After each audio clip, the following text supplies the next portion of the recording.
headlines from Reporting Scotland this Thursday lunchtime. Going nowhere. Some try to dig themselves out, others struggle to work, and almost half of Scotland's schools close their doors. Edinburgh Airport remains closed as passengers suffer a fourth day of cancellations. The BBC presents a concert by the BBC Scottish Orchestra. And it's happy birthday to the BBC Scottish Symphony Orchestra, tonight celebrating its 75th anniversary.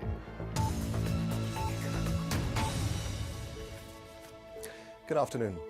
For the fourth day, heavy snow and ice have brought closures and chaos to much of Scotland. The east of the country has borne the brunt. Around 1,200 schools are shut and rush hour traffic was badly affected. In Altnahara, the lowest temperatures of the winter saw the mercury fall below -20. Stephen Godden has the latest. The struggle continues for more. Well, as you heard in Stephen's report, Edinburgh Airport remains closed this lunchtime, the fourth day of disruption there. Our correspondent Glenn Campbell has been at the airport since early this morning. He joins me now. Glenn, do we have any further news about when the airport's actually going to open properly? Well, it's snowing again here. In fact, it's been snowing throughout the morning. A lot of the other airports have largely managed to stay open. Is it just that the conditions are that much worse in Edinburgh? Well, this came up at First Minister's question time. The Scottish aid worker Lyndon Norgrove was killed by a grenade thrown by one of her US rescuers in Afghanistan, according to an official report into the incident. Within the last hour, the Foreign Secretary William Hague explained to MPs how the American forces were involved in her death.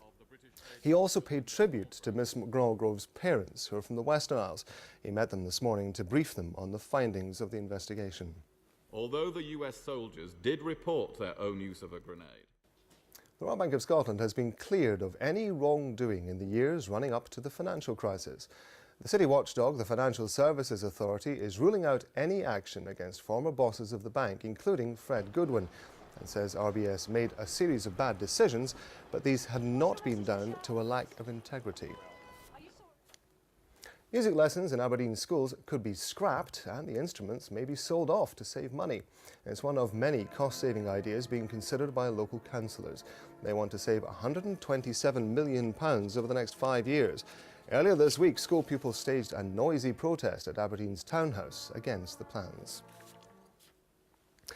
The first full-time orchestra established in Scotland tonight celebrates its 75th anniversary with a live broadcast concert from its home in Glasgow. The BBC's Scottish Symphony Orchestra was one of a number set up around the UK to meet the demand for recorded music. It survived several attempts to disband it to become one of the UK's most prestigious. Our arts correspondent Polly McLean reports. The BBC presents a concert by the BBC Scottish Orchestra. And you can watch the BBC Scottish Symphony Orchestra performing live on BBC Two Scotland tonight from 7 o'clock. The search has begun for a replacement for sacked Aberdeen manager Mark McGee. He was fired last night following a board meeting. So were his assistants, Scott Leach and Colin Meldrum. Under McGee, the Dons have taken just 4 of their last 39 points. David McDade reports. Good morning, Paul. Can we ask you what you think of Mark McGee being sacked? Aberdeen's captain Paul Hartley. And staying with football, it's beginning to look like Alloa versus Peterhead in the second division could be Scotland's match of the day on Saturday, if only because it's the only game in the Scottish Football League or the SPL not to have been postponed due to the weather. Yet. Now, before the weather, a reminder that our financial expert Fergus Muirhead will be here again on Wednesday. He'll be looking at your rights when you buy products online. So send your questions to fergus@bbc.co.uk. Now, let's get the latest on the weather. Here's Judith. Thank you very much, Rob. Well, this exceptionally cold... Judith, thanks very much indeed. That's all for now. We'll be back with an update at 3 and again with the main edition of Reporting in Scotland at 6:30. From everybody in lunchtime, bye-bye.